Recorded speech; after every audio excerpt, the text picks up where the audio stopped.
জলাবদ্ধতা নিরসনে 4.5 লাখ টন বর্জ্য অপসারণে কাজ করছে দক্ষিণ সিটি। গাজায় ত্রাণের ট্রাক উল্টে নিহত অন্তত 25। 5 মিনিট পর পর বাথরুমে গিয়ে কেঁদেছি, বলেছেন অভিনেত্রী শুভশ্রী। আসসালামু আলাইকুম, জিবিসি টেলিভিশনে আপনাদেরকে স্বাগতম। আপনাদের সাথে আছি আমি সামিয়া সুলতানা। এতক্ষণ শুনছিলেন সংবাদ শিরোনাম, এবারে বিস্তারিত। ঢাকা দক্ষিণ সিটি কর্পোরেশনের প্রশাসক মোহাম্মদ শাহজাহান মিয়া বলেছেন, জলাবদ্ধতা নিরসনে বর্জ্য ব্যবস্থাপনা বিভাগের আওতায় মোট 770 কিলোমিটার নর্দমা, খাল, বক্স কালভার্ট থেকে 4,45,400 টন বর্জ্য অপসারণের কার্যক্রম চলমান রয়েছে। বুধবার ডিএসসিসির নগর ভবনের মিলনায়তনে বাজেট ঘোষণা অনুষ্ঠানে তিনি একথা বলেন। প্রশাসক বলেন, নগরীর জলাবদ্ধতা রোধ, দখলমুক্ত ও সুগম জলপ্রবাহ নিশ্চিত করা, বর্জ্য ব্যবস্থাপনার উন্নতি সহ পরিবেশ ও জীববৈচিত্র্য সংরক্ষণে ঢাকা দক্ষিণ সিটি কর্পোরেশনের আওতাধীন কালুনগর ও মান্ডা খাল দখল ও দূষণমুক্ত করে খালকেন্দ্রিক নেটওয়ার্ক নির্মাণের কাজ চলমান রয়েছে। জলাবদ্ধতা নিরসনে বর্জ্য ব্যবস্থাপনা বিভাগের আওতায় মোট 770 কিলোমিটার নর্দমা, খাল, বক্স কালভার্ট থেকে 4,45,400 টন বর্জ্য অপসারণের কার্যক্রম চলমান রয়েছে। তিনি বলেন, সুপরিকল্পিত পরিবেশ বান্ধব ও টেকসই উন্নয়ন কার্যক্রমের মাধ্যমে সড়কগুলো সার্বক্ষণিক ব্যবহার উপযোগীকরণ, জলাবদ্ধতা নিরসন, বর্জ্য ব্যবস্থাপনা আধুনিকীকরণ ও সবুজায়নের উদ্যোগ গ্রহণ করা হয়েছে। পরিবেশ প্রতিবেশের দূষণ হ্রাস এবং নাগরিক জীবনমানের উন্নতিকে ঢাকা দক্ষিণ সিটি কর্পোরেশনের উন্নয়ন দর্শন হিসেবে গ্রহণ করা হয়েছে। এবারে আন্তর্জাতিক সংবাদ। গাজায় ত্রাণের ট্রাক উল্টে নিহত অন্তত 25 জন। ফিলিস্তিনের অবরুদ্ধ গাজায় খাদ্যের অপেক্ষায় থাকা মানুষের ভিড়ের উপর একটি ত্রাণবাহী ট্রাক উল্টে পড়ে অন্তত 25 জন নিহত হয়েছেন। এই ঘটনায় আহত হয়েছেন আরও অনেকে। এছাড়া বুধবার দিনের বিভিন্ন সময়ে ইসরায়েলি বাহিনীর হামলায় পুরো গাজা জুড়ে আরও 24 জন ফিলিস্তিনি নিহত হয়েছেন। বৃহস্পতিবার এক প্রতিবেদনে এই তথ্য জানিয়েছে বার্তা সংস্থা আনাদোলু।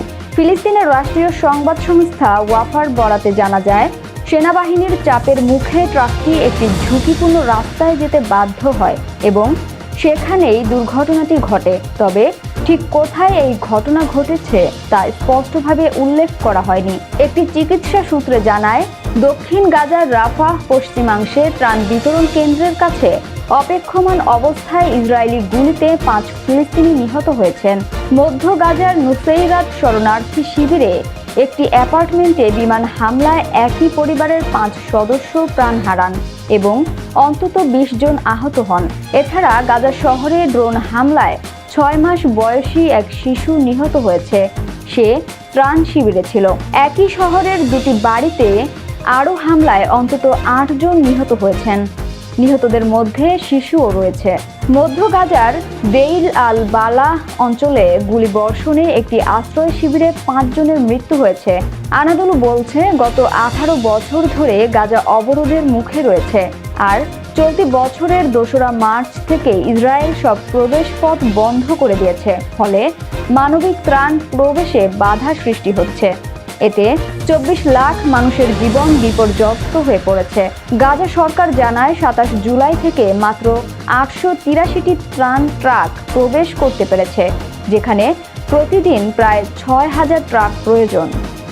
এবারে বিনোদনের সংবাদ। 5 মিনিট পর পর বাথরুমে গিয়ে কেঁদেছি, বলেছেন অভিনেত্রী শুভশ্রী।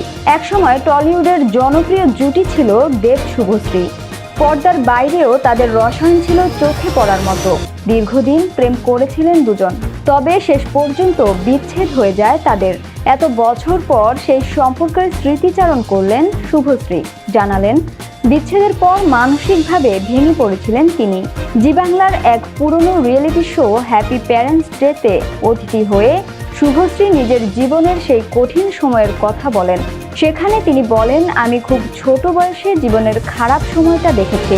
একটা সময় কাজ থেকেও আমার মন উঠে গিয়েছিল। নিজেই সিদ্ধান্ত নিয়ে কাজ ছেড়ে দিই। পরাণ যায় জলিয়ারে ছবির পর কাজ করাই বন্ধ করে দিই। তবে সিদ্ধান্ত নেয়ার পর সেই সম্পর্কের জন্য সবকিছু ত্যাগ করেছিলেন। সেটাই টিকলো না, আর তখনই বুঝেছিলেন জীবনের অনিশ্চয়তা। শুভশ্রী বলেন, সেই সময় আমি আমার 4টি বছর নষ্ট করেছি। মনের কষ্ট বাবা মায়ের সঙ্গে ভাগ করে নিতে পারিনি। বাইরে থেকে হাসি খুশি থাকলেও 5 মিনিট অন্তর বাথরুমে গিয়ে কেঁদে ফিরতাম।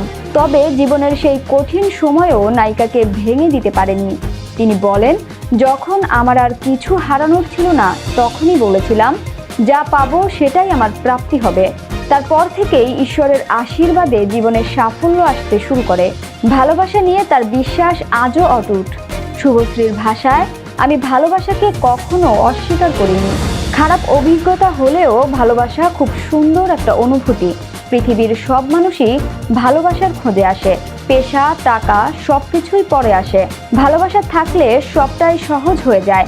বর্তমানে পরিচালক রাজ চক্রবর্তীকে বিয়ে করে সুখে সংসার করছেন শুভশ্রী। ছেলে ইভানকে নিয়ে এখন তার ঘর ভরা আনন্দ। এর মধ্যেই প্রাক্তন দেবের সঙ্গে ধূমকেতু নিয়ে হাজির হচ্ছেন অভিনেত্রী। সংবাদের শেষ পর্যায়ে শিরোনামগুলো জানিয়ে দিব আরও একবার। জলাবদ্ধতা নিরসনে 4.5 লাখ টন বর্জ্য অপসারণের কাজ করছে দক্ষিণ সিটি। গাজায় ত্রাণের ট্রাক উল্টে নিহত অন্তত 25।